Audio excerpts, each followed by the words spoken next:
So, Bailey, welcome to the show. Thank you.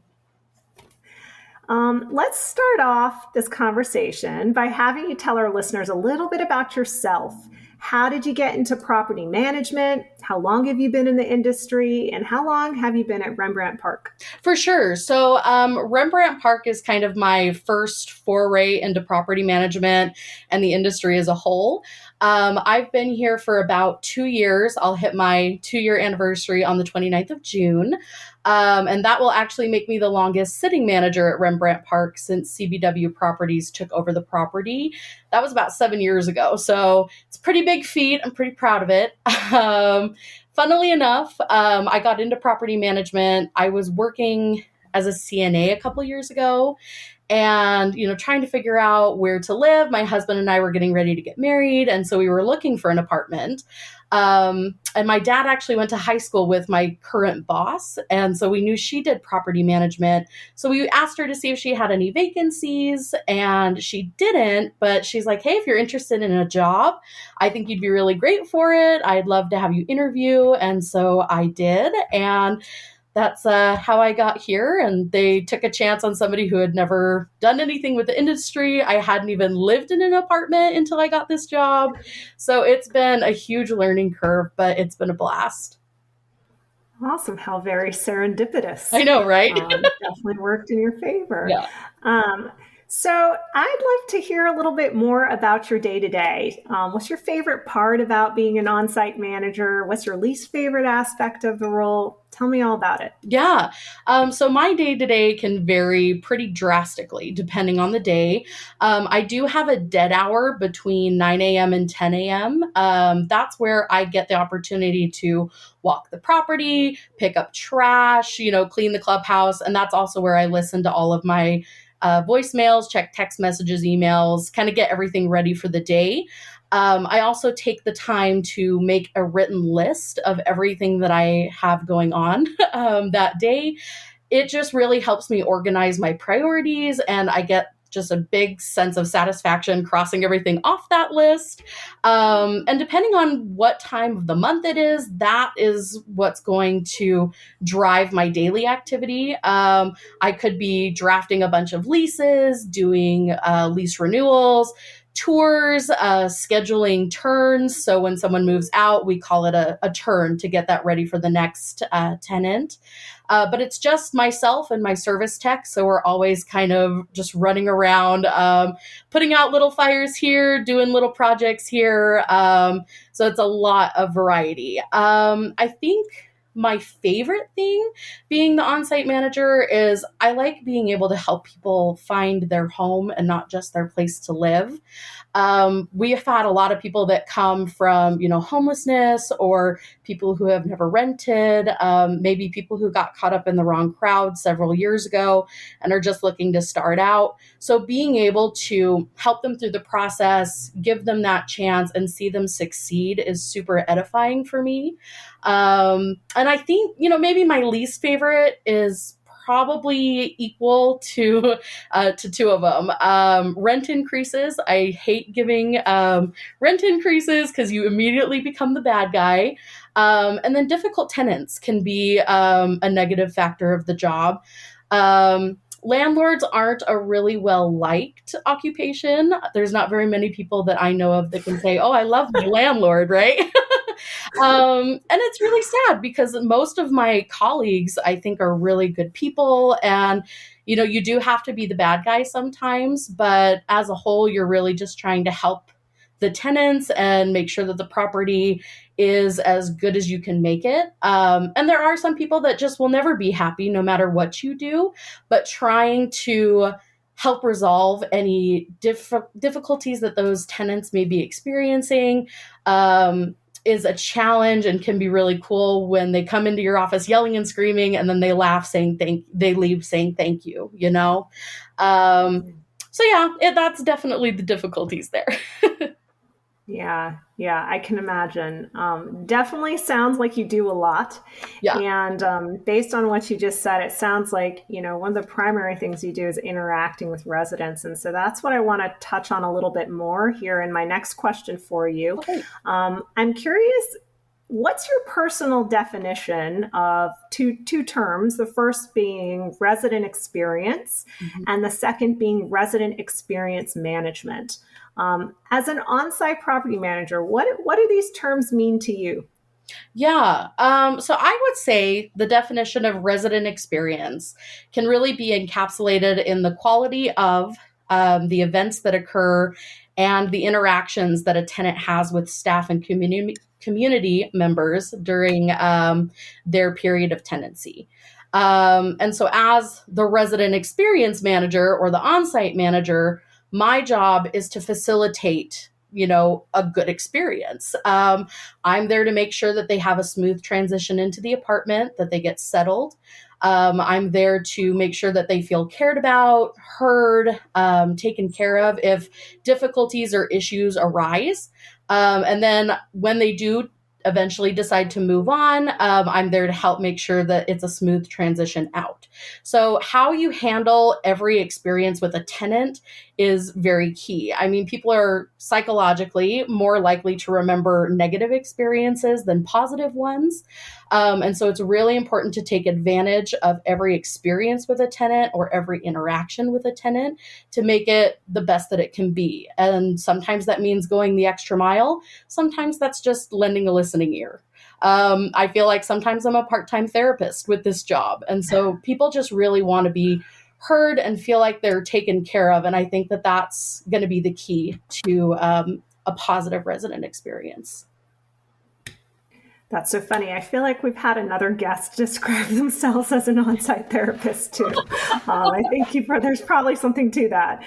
Oh, yeah. Well, a colleague of yours actually once told us that you have superb work ethic. Okay, that's a blooper. We got to redo that.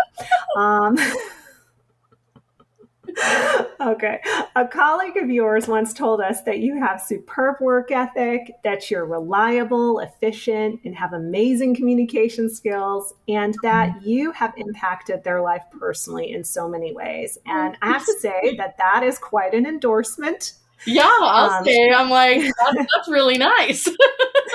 um, and so she mentions communication skills in particular, and so I want to start there with you.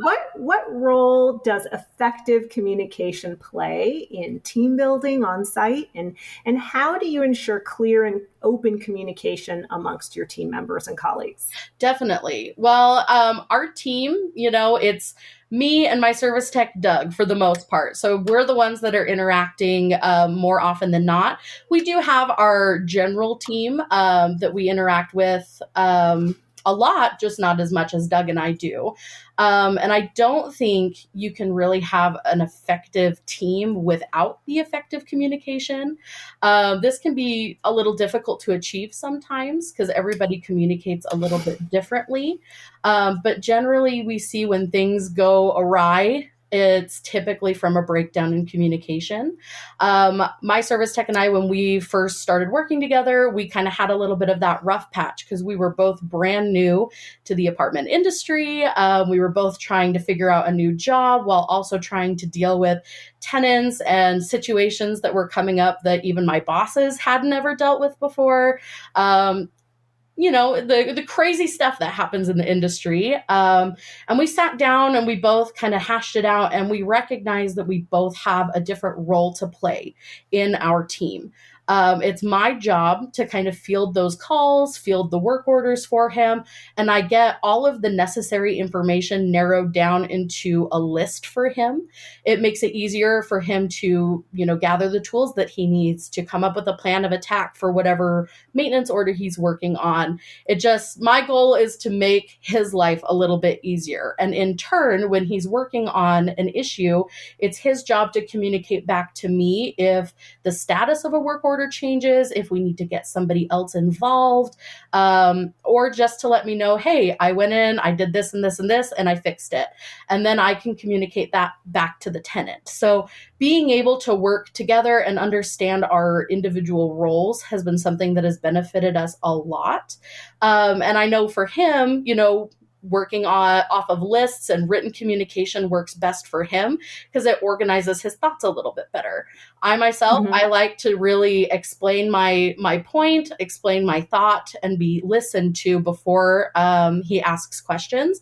And that's something we've been able to communicate with one another. So it's really important, as you are looking at team communication, that everybody understands their different role in a team, and how they can best utilize their different strengths, because everybody comes from a different background. We all have different experiences, think through things differently. So being willing to actively listen to one another, but also being willing to contribute to that collective group intelligence is really important, because that's where you're going to find the best solutions, is when you can get everybody involved together to come up with that best, plan of attack. Got it. And so, in addition to communication, when you're looking for on-site talent, what is it that you're looking for? How do you identify and attract top players to your team? Totally. So I'm actually not a part of the hiring process. That's more Angie, who's our senior resident manager, or Lynette, who is our regional / part owner. They handle the hiring, but just going through the hiring process with myself and seeing what they went through while trying to fill some spots, I know that they really look for people who are adaptable, self-motivated, really willing to take the initiative to learn and figure things out, but also just people who are really dependable. We have a really small company. We have 3 properties here in Idaho. There's a couple in California. So here in Idaho, it's just 9 employees. And we're all really close. We work hard. We play hard. We're really supportive of one another. And this is the only company that I've ever really worked for where I feel like I'm more than just a number or an outgoing paycheck. It makes me feel really proud to work for CBW Properties. And I think if you can get your team to have that personal stake, that's where you're going to find people that are going to be in it for the long haul, people who deliver the best experience or the best product for your company. Every meeting, we start out with our mission statement to kind of drive that point home. And I'll just read it to you. It's really short and simple. It says, "In life, friends and family come first. It is our mission to create an opportunity and atmosphere for our team members to achieve their personal and professional goals, thereby helping us to achieve our goals. We envision a balance and harmony in our daily, family, and professional lives. We work hard so that we can play hard, enjoy life, and smile." And I think that those key values are really what attract those high-quality employees, because they want to be a part of that, want to be a part of something bigger than themselves. That's so lovely.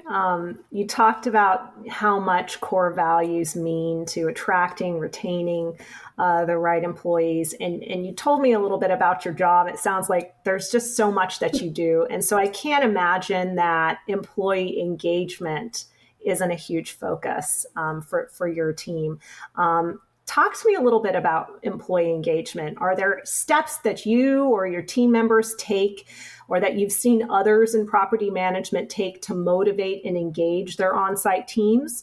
I can imagine, there are good days and bad, as you told me earlier on. And so motivation and engagement must be critical, right? Oh, totally. It's huge here.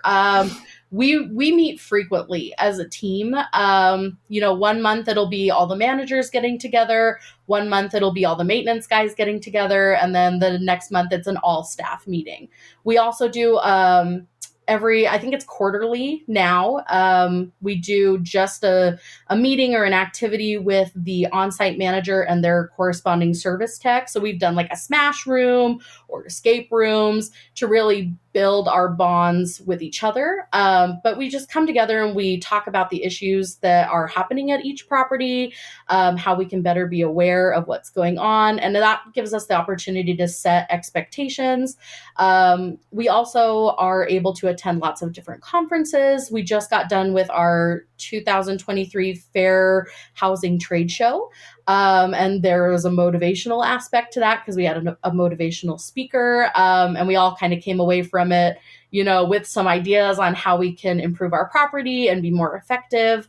But we also do fun things as well, just to keep everybody, keep morale up. Last summer, our boss took us on a jet boat tour of Hell's Canyon. For Christmas, they rented out a suite for the Idaho Steelheads hockey game. We really take the time to engage with one another. And my bosses, Angie and Lynette, they always make it a point to say thank you and tell us when we've done a really good job, not just one-on-one, but they, make it public for the company, like, hey, so-and-so did this thing really well. We're super proud of them. That's super great. Give them kudos when you can.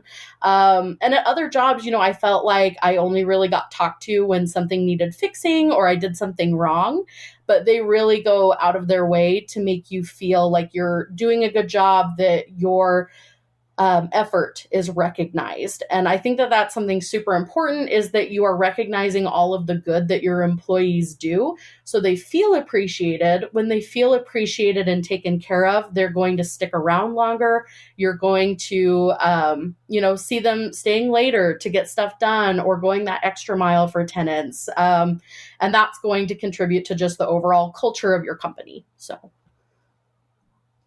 Excellent. Makes a lot of sense. And my next question is a little bit of an offshoot to that. Because you talked about, how employee engagement is so critical to employee satisfaction and them sticking around. But the fact is that employee retention has been a challenge across industries for the past several years. And so I'm curious, have you encountered this challenge, or has your company encountered this challenge at all? And if so, what strategies have you employed to overcome them?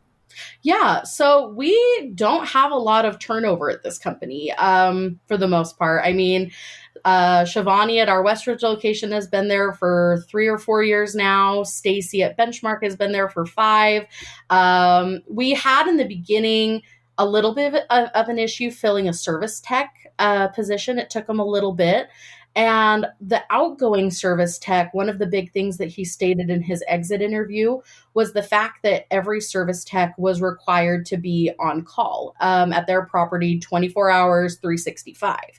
And that was something that really struck a chord with Angie and Lynette. And so when they were looking at hiring a new tech and then eventually hiring a floater that would go around to all the different properties, they decided they wanted to split up that on-call. So now each of our service techs, we have 4, they share the on-call. So one will have a week where they are responsible for all 3 properties, while the other ones have that week off. And it gives them that opportunity to have that personal time to recharge. So you're not burning through your employees. You're giving them that time that they need to rest. And that's super important too. Mental health and self-care, being able to recognize that we are all human. We all need a break sometimes, has gone a long way. I mean, in this industry, a leasing agent has a 3 to 6 month turnover, just because it is such a demanding job and people move through the ranks really quick. It's a hard job. And so when you're able to really take care of your employees and invest in them, you're going to have them stick around longer. And so we don't have the retention difficulties like a lot of other properties do. Yeah, sounds like you guys are doing something right. Yeah.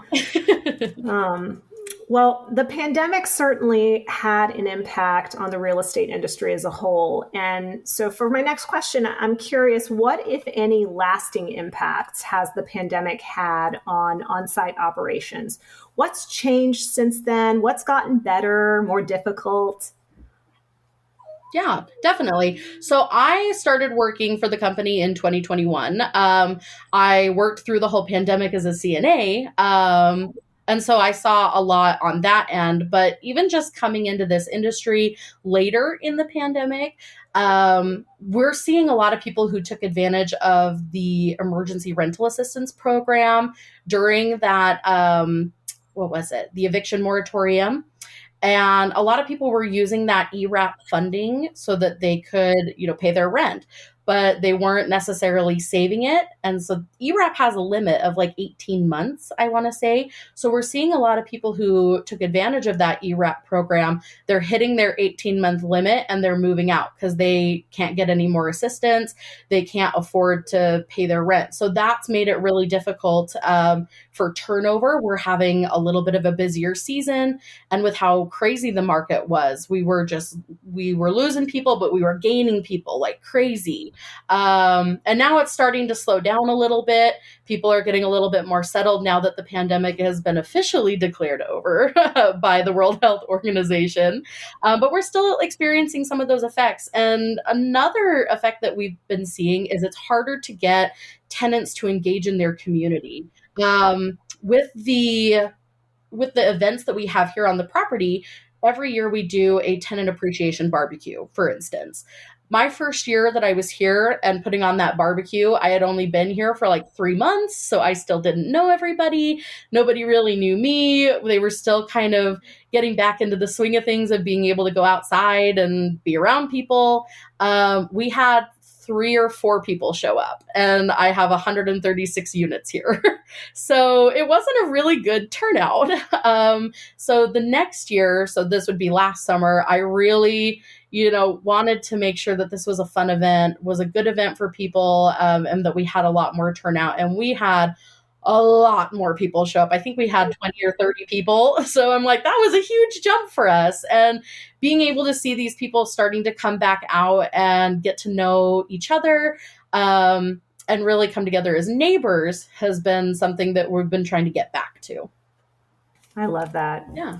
And so, branching off of that a little bit, overcoming challenges. I'm curious, can you share a little bit what in your mind are the top 2 or 3 items that you think have contributed to your success in your career and also your success as a team builder? Definitely. I think something that has really served me well is I take great pride in my work. No matter what it is, I've always, whether I was slinging chicken at Chick-fil-A, or I was, taking care of elderly people, to now, I really just want to do a good job. And this is not my end goal career. I actually have a bachelor's degree in political science. I eventually want to pursue a master's. So this has been a huge kind of change from what I was initially going for. But it's been a great learning experience. And that's what I've tried to take with me through every job I've done is it's not just about a paycheck. It's not just about the now. It's my opportunity to learn new skills, to meet new people, build connections. And so I take everything as a learning experience. As a team builder, I have really had to evaluate how I operate in a team and communicate with other people. And I've been able to really check in with myself and self-evaluate how my communication style affects other people and how I can help them in turn.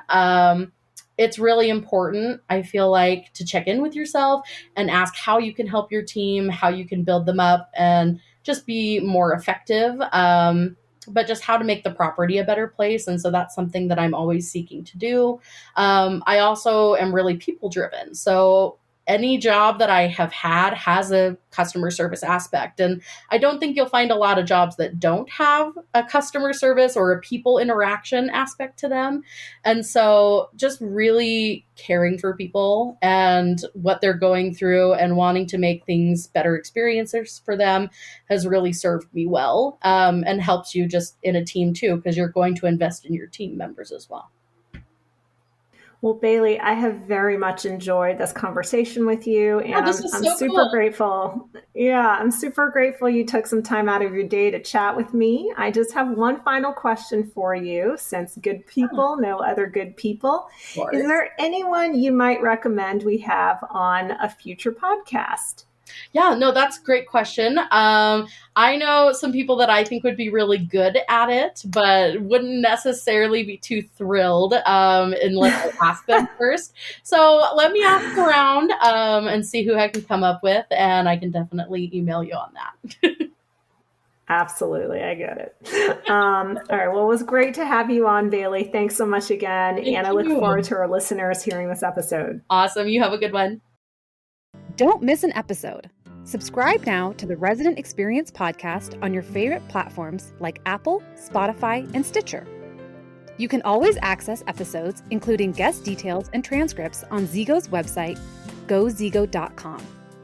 To connect with us directly, make sure you follow at @go_Zigo on Facebook, LinkedIn, Twitter, and Instagram. Until next time, open the door to giving residents more.